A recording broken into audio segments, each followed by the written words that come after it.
Welcome to another podcast of stories and innovations in ALS with Lisa Deegan, and I'm McFinn at EverythingALS.org.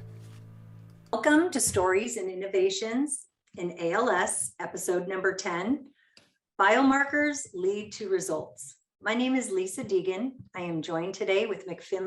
We're storytellers who've both been affected by ALS.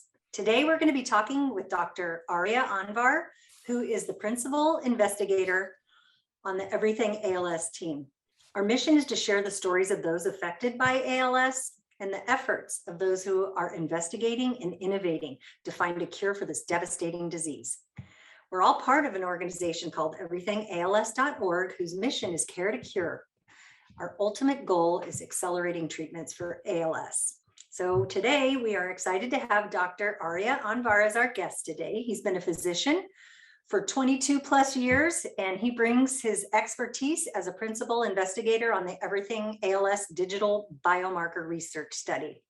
Our citizen-driven research will develop biomarkers and commercialized tools for measuring clinical endpoints in ALS, which will expedite trials and eliminate the need for a placebo. So thank you, Aria, for being here with us today to share your personal story and your journey with us. Thank you. Welcome, Aria. Thank you to you both. Yep, it's a real pleasure to be on a team with you. So just to start off with, can you just tell us, how did ALS come into your life? Well, it didn't come into my life, I think, the same way you all did. I haven't had any direct personal experience with ALS except for patients that I've treated. But I think just from a physician perspective, ALS is one of those illnesses that it's very frustrating as a physician to be able to manage, because it's right now, current state is you're not able to manage. You're just handling the symptoms. And what got me interested was when I had a discussion with Indu Navar, initially way back last February, about maybe changing the paradigm in how we do research on these chronic illnesses. In this case, ALS is a lethal illness. I thought this would be a good way to. I thought it was a great opportunity to get involved. Did you know of anybody with ALS before you got involved with it? I really just from my patients. I've had a few patients come in, most of them on ventilators. I work mostly in the hospital. Mm-hmm. And they'd come in either with a pneumonia or a urinary tract infection or something or similar that we would treat and then we'd send home. That would have been my personal experience outside within the hospital itself. In real life, not so much. I can tell you now, having done this for over a year with all you people and this team, certainly I've learned much more about how it affects the individual. Mm-hmm. And what a great opportunity it would be to try and resolve it and have a chance to actually treat it. So I mentioned you're the PI on our team. Yeah. Private investigator, principal investigator. Principal investigator, which means that I coordinate the research. Yes. On a particular research project. So I'm responsible for the patients or the participants and make sure that there's no adverse effects. And if there are, I report them to the appropriate regulatory bodies. And I make sure I screen them well. And I make sure we communicate what we're trying to do and that we get proper consent. That's what that means. And so with this role, which is a big role and an important role, clearly, what was your vision, in working with us on this study? I wanted to change the paradigm when it comes to acquiring knowledge about a medical condition. I think one of the things that attracted me was that we're engaging the end user, the participant, as part of the research process, which is really critical. I think the whole concept of evidence acceleration is really important. I think the traditional medical community, at least the way the model is now, is, and it sounds negative, but basically it comes down to how can we stretch this out to the next grant? And when it comes to ALS or similar illnesses, by the time you come to the next grant, half your study population is gone. I know. I think that's one of the, yeah, that's not right. that's kind of inhumane, if you like. And so we need to change the model. So that's how I got involved. That's why I got involved. Well, and we're trying that with our citizen-driven research and getting the patients involved and empowering them with the ability to see their own data and not just be a number that's giving blood or, never hearing about the results. They're actually taking part in something that they get to see, in real time. Okay, I can track my progression. I can see what my score is.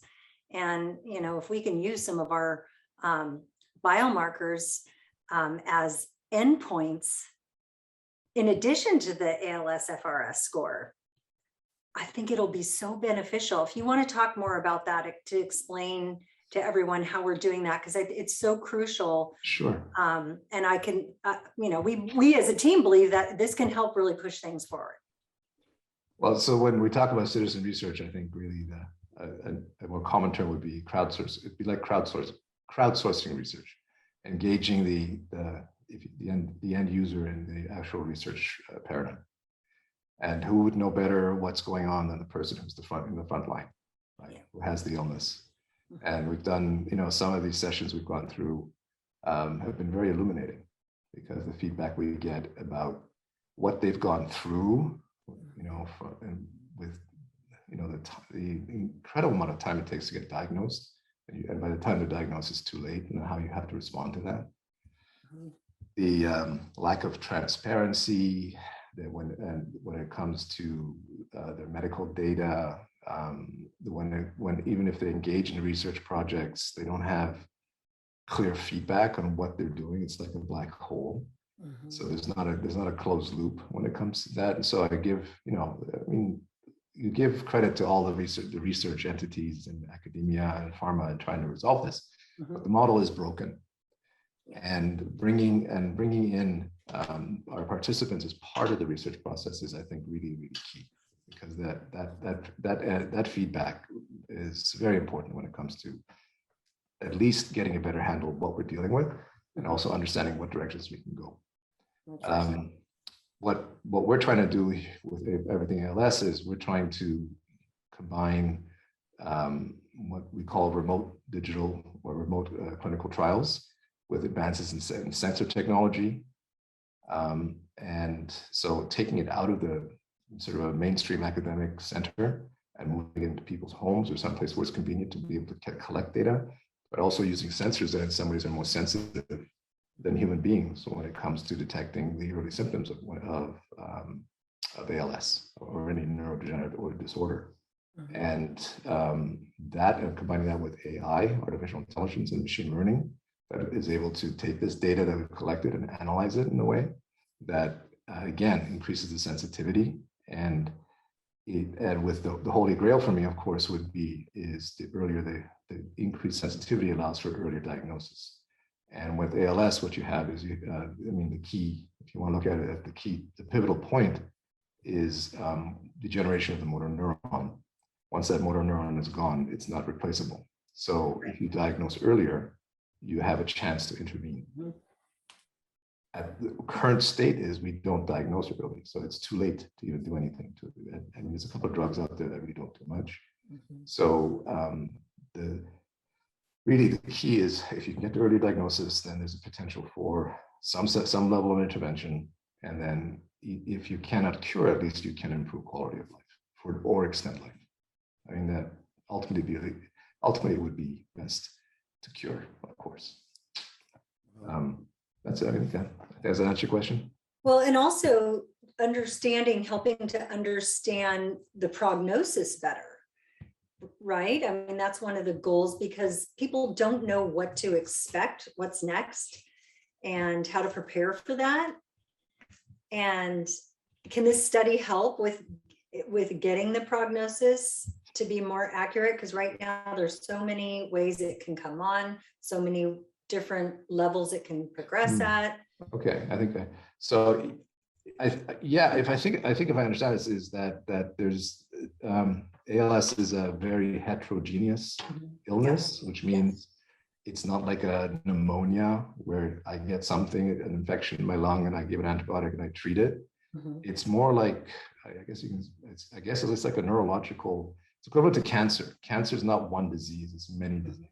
Mhm. And ALS is many different, the opportunity to get ALS comes from many different directions. You Mhm. have a genetic predisposition. It could be, but they also call it the sporadic. It just comes out of nowhere, but it could be exposure to environmental toxins. It could be related to stress. It could be an infectious cause. We don't really, it's not really 100% cure. It could be a combination of those things. Mhm. Who knows? Maybe mercury fillings could be a trigger. That certainly has been talked about, but it's not 100% clear. I mean, I think scientists are making inroads into that. Mhm. So that being said, you get different ways of ALS manifesting itself. You can get limb weakness, you can get voice changes. Sometimes it's, later stages is cognitive decline. Your mental abilities can go down. Mhm. But from what I've seen, at least, we haven't been able to really stratify that because, again, we diagnose people too late. So one of the things we've been trying to do with our study population is to actually better track when their first symptom came on, and then how does that progress, and in what direction. So in the old way of doing things, we'd see a patient every 6 months. A lot can happen in 6 months. We see them for 20 minutes every 6 months. What we do with our approach is we do continuous monitoring, practically continuous monitoring. We're seeing them, we're doing sessions every week, twice a week. Some people do want to do it more, but it's a huge database that you're collecting. And the potential, the difference between continuous monitoring and this sort of staccato type of monitoring is huge. And I think you have these huge data gaps that you just weren't collecting before. So I think a lot of the studies that are out there are based on very small sample sizes, and quite honestly, I think the data is very limited. So the conclusions are limited, and then the outcome is we don't know what to do. We don't know how to treat it yet. That was a great explanation. Thank you. That was really clear on what our study is doing. So thank you for doing that. You helped clarify some things for me as well. So is that right? Okay. Yeah. I mean, because we understand it all, but we don't always. I can't always articulate it maybe the way that you do, because you're so immersed in it, being in touch with the patients, seeing the data constantly. But McFinn and I understand the study clearly, but it's great to hear it from your words as our PI. You're the guy. So that was awesome. Thank you. Sure. No, it is. And it is, it's certainly, there's a trend out there for this. We're all heading in that direction. I think the science is heading in that direction, not just for ALS, but I'm sure there's a lot of inertia within the medical community. So Eric Topol, you may have heard of him down at Scripps in San Diego. He's been talking about digital biohealth for years, and Yes, sort of been a front runner with this, and with these concepts. So I think we're building on that. But I think at the same time, I think we have to give ourselves credit, because when did we start this? When did you guys get engaged? August? Year and a half. Huh? we had the IRB approved within about 4 months, I want to say. Indu got that done, and we have now. So the IRB was approved in 2 weeks. It was 2 weeks. It was really. It took us about a month and a half to write it, just because we had to we had to clarify what we wanted to do. Right. But we didn't start till September, late August. By December, we already had our first paper. By February, we already had we had a poster up at the American Academy of Neurology. And by late August, we have our third paper out that was presented at Interspeech, actual presentation, not just a poster. That's published. It's, and last night I was thinking, in the middle of a worldwide pandemic, where we were doing everything through Zoom, we've done some remarkable stuff.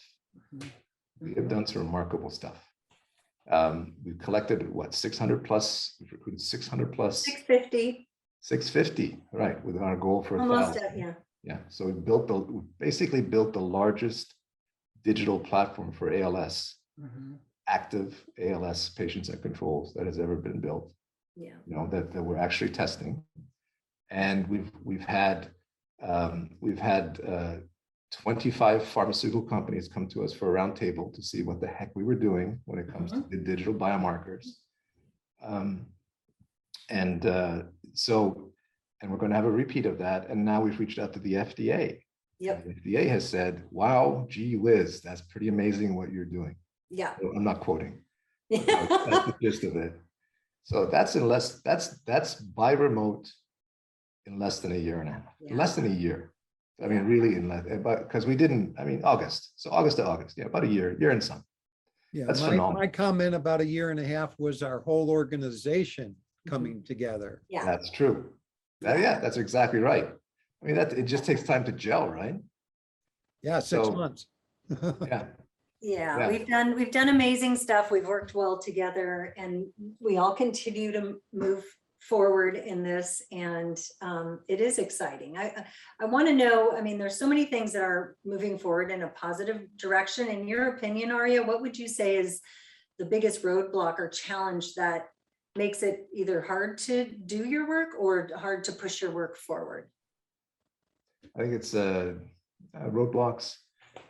I think the hardest part is that it's so new, so you have to do, I mean, you're balancing the people understand that there's a change on the horizon, but they don't know what to do with it. Okay. So you're kind of stepping into that kind of environment. So, and you're also trying to develop something which is new. So you're on an iterative process, right? You know, so it's not a clear cut, here, have some antibiotics, you'll feel better. Exactly. Right? And then on top of that, you have the regulatory environment, right? And then you have on top of that, which we haven't hit yet, which will be the financial, the billing, the Medicare, this is how we've always done it, and there's no codes for these and no fees for this kind of thing. So people know it's supposed to be done. We need to get the different biomarkers and get away from these paper-based scoring mechanisms for tracking ALS progression, for example. But how do you do that? And how do you get it so that it becomes a de facto standard? It's hard to do, very hard to do. Yeah. Especially in a very conservative community, which is the medical community, because it's understandable. They don't want to hurt people. Right. Yeah. Right. But it's hard to change the ways. Yeah, do no harm. Right? Hard to teach an old dog. You see it coming to fruition that this technique will be accepted. I think so. Yeah. Yeah, it will. It's going to take time, but we're moving so quickly. We might be able to do it sooner than you would expect. It won't take 20 years. Yeah, exactly. Not the typical 10 to 20 years that things take. You know, it takes the right combination of people, right combination of skills to do this. We all came together as a volunteer group, and then it became so intense that we all really dedicated our subconscious mind to it. So we're all, if we're not consciously doing it, subconsciously we're concerned about it. So I want to ask you, Aria, what do you do to get away from it? I turn off my computer. That's the best way to do it. And go for a walk. Go look at the sunshine. Yeah. Do you mean life in general? Do you mean our work, or what? Well, I mean, yes, life in general. How do you feel? You know, this is consuming in a way. It can be consuming and inspire you, or it can be consuming and tire you. Yeah. On top of having to deal with everything else, right?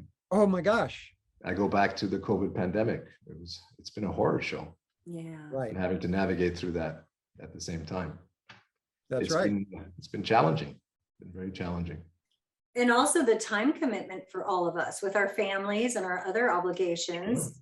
You know, you're married, you know, I have 2 kids, and McFinn has a lot of property that he's got to manage. And, you know, we have things other than ALS. So it's a balancing act. And, you know, is there anything in particular, like, is it walking that keeps you sane, or you like to hike, right? Sure. Yeah. It is good. Outside is good. For me, outside is good. Anything outside. Yeah. Sunshine and fresh air and being outside. Yeah, I agree. So help me with this one, Aria. My main subject in my life with my wife is everything ALS. How is it with your wife? Are you varied? Are you stuck on everything ALS? How's your marriage holding up with this? No, she has her own. She's very supportive of what we're doing. Okay. She has her own career, so she is aware. And the nice thing about it is she's supportive.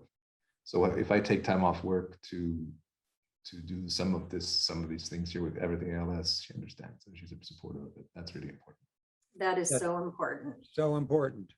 It is. Because if we don't have support from our team at home, it makes everything difficult. So that's wonderful that all of our team members seem to have a lot of support from home. So that's nice to hear. And time is really important on this one, right? There's Yeah. people, the average lifespan for someone once they are diagnosed.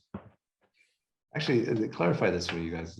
So that made it clear for you. Is it 2 to 5 years after initial presentation, or is it 2 to 5 years? I think it's diagnosis. I think it's because I believe so, because people show symptoms for 1 to 2 years, right? Before they even get diagnosed. Right. So I believe diagnosis. that it is from diagnosis. Yeah, that's what when I got my EMG, that's when it was, this is what you have. And it didn't take long. And it was like, the reason for early diagnosis is this gentleman told me I only had 18 months left. And that was and he determined that by the quality of my nerves. He said, your nerves are dead and they're not coming back. And this is how you will progress. You have 18 months. We got to get these guys off of this time limit thing, because as soon as he told me I had 18 months, it stuck in my mind the whole time. And I'm counting down by the months. Yeah. It's a bit, I can imagine the shock. Yeah. And then, this is a conversation with a very reputable neurologist who was talking about just neurological diseases in general. And we mentioned ALS, and the first thing they said was, well, if they have ALS, it's pretty much over for them anyways.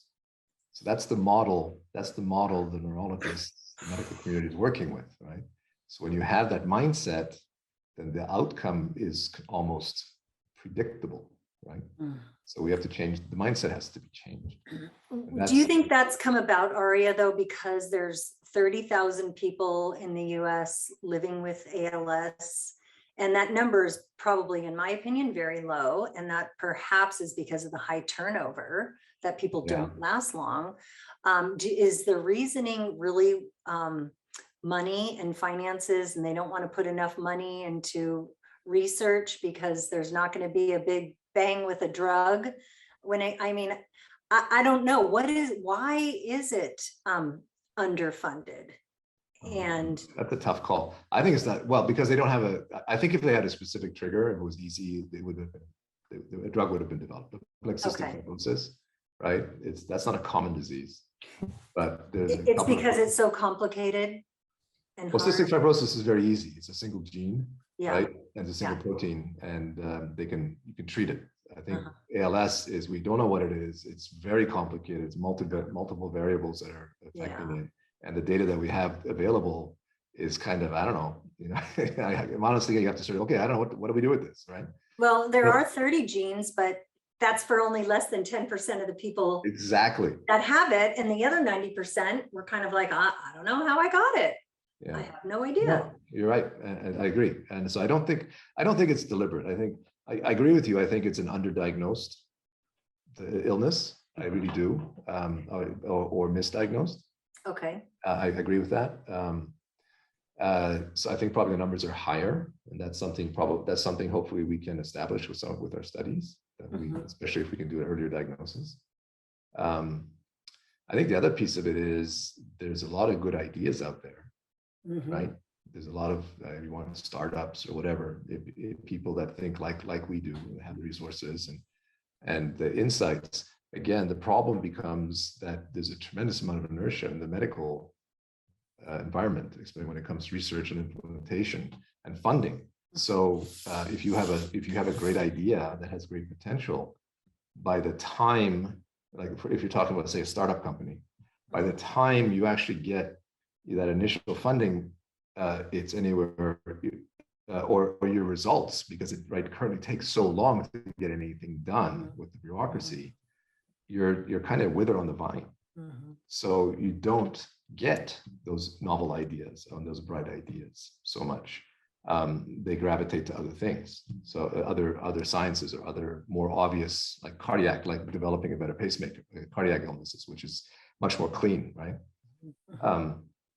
And so this whole thing about accelerated evidence and sensor technology and continuous monitoring, it ties into that. It provides an opportunity for someone who is in a three-year time horizon, which is typical for startups, to actually get some kind of results that they can use to further their growth. They can't wait 5 years. They can't wait 10 years. Unless it's a credible idea, right? It doesn't work. And so they die off, and then those ideas go away, right? And that's something we have to stop too, because there's no shortage of good ideas.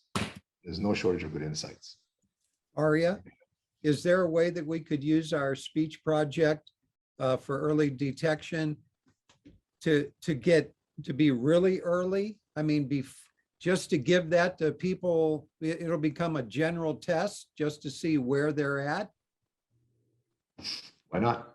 Yeah, why not? Why not?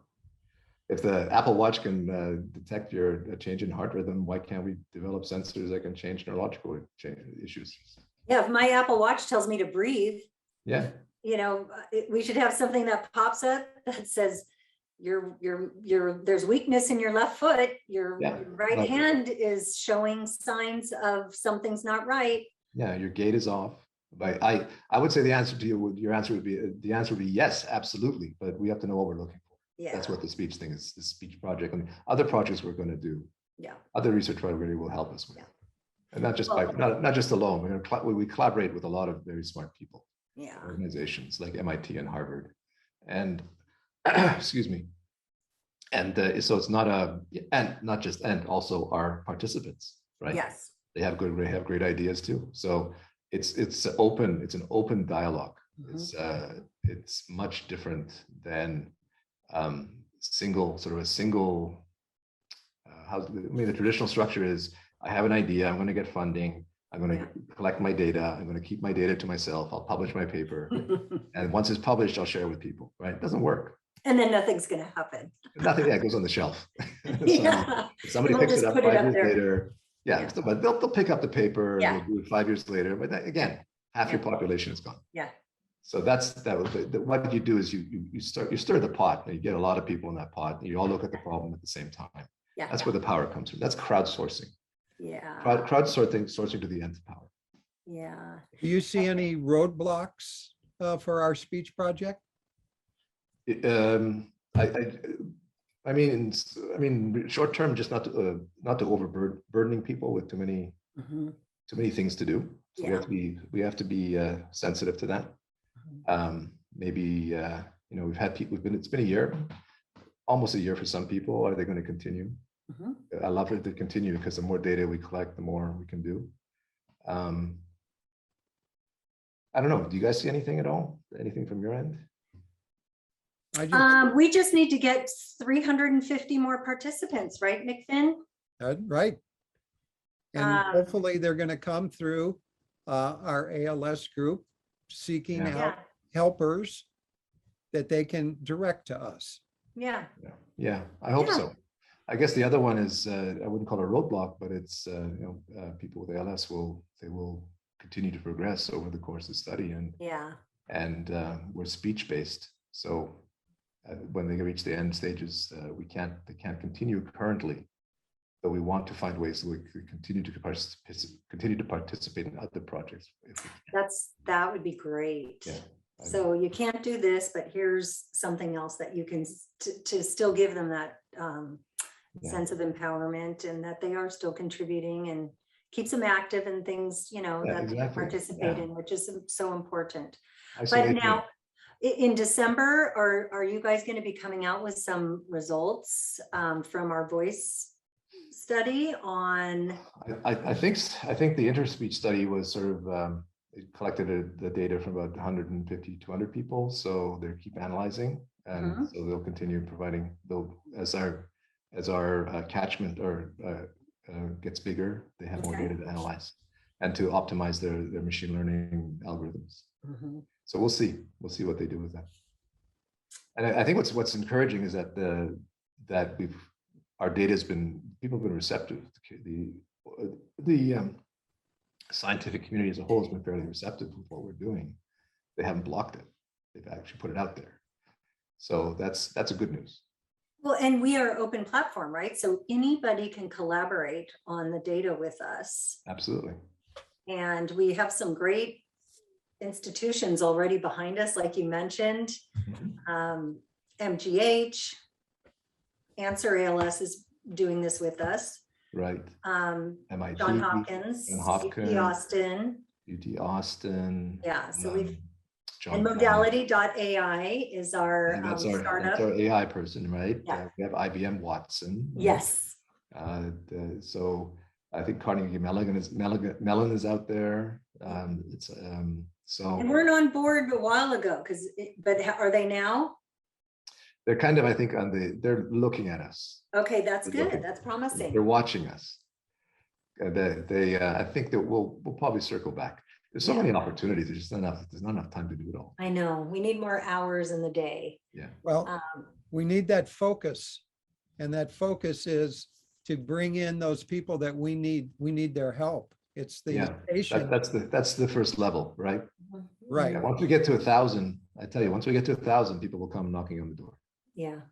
Yeah, we got to get creative and think of different organizations maybe to reach out to get participants for help, or different social media channels. We got to get creative just for that last push.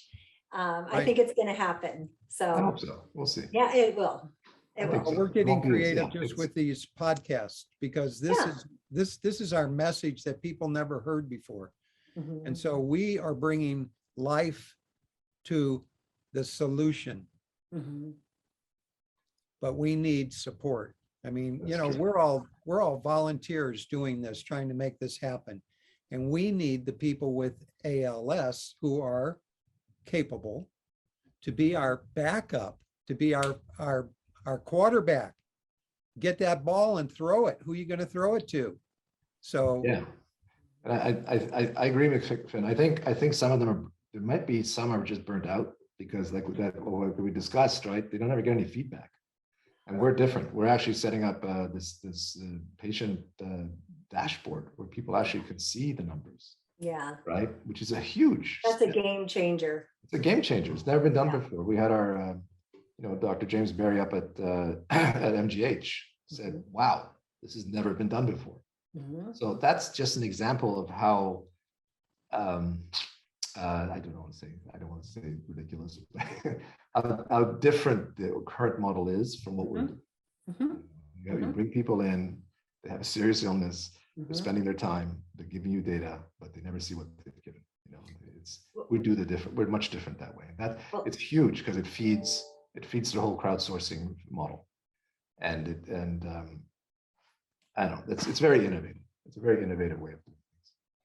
Everything ALS is certainly shaking it up and doing it completely differently from start to finish, from the way things are traditionally done in clinical trials and working with patients, in engaging researchers, collaborating with pharma, you name it. I mean, there's so many levels where we are working completely differently. And I think we are going to get some results out of this that are going to be promising and hopeful. I agree. I think the word disruption would be applicable here. We're disrupting the current model. Yes. And no discredit to all the other brilliant people that are out there doing this work. I think they're just stuck in a lousy system. I think they know it. That's why they're coming to us. Yeah. No, there's so many wonderful people that are working around the clock, and we totally respect all that anybody does to help with ALS. But of course, we want people to jump on board and help us with this, because it takes a village. It takes a village. We cannot do it alone. We need the support of everybody. And that's where it's going to make the difference. And that's a powerful this one takes a village. Sorry, McFinn? It takes these folks with ALS who are capable, to give them a purpose and to make them our researchers, because sitting at home in a wheelchair and not being able to move, you feel a little helpless. But you're not helpless with Everything ALS, because we need every inch of your inspiration. We need you to feel like that you have a purpose and that you're extremely valuable, and that if you would join with us, we would be even stronger and more valuable. And do we want the answer? Do we want the cure? Yes, we do. Do we want to make it easier for people to feel like they have support? Yes, we do. So thank you to everybody who listens to these podcasts and who open their heart to the possibility that we can do better. And that's what Everything ALS is about. So thank you, folks, for another special time that you gave up to listen to us, because we're on your team. Thank you. Thanks for joining us in our journey of exploration and digging deep into the souls of those affected by ALS and those working tirelessly to help put an end to this devastating disease. Your stories and work matter so much to us and to so many. Keep sharing and continuing to help further the research in ALS so we don't have to see another person suffer. Do you know anyone suffering from ALS? Are you a researcher, neurologist, pharma, or biotech company working in the ALS space? If so, we would love to hear from you. Contact us at info@everythingals.org. Thank you, folks.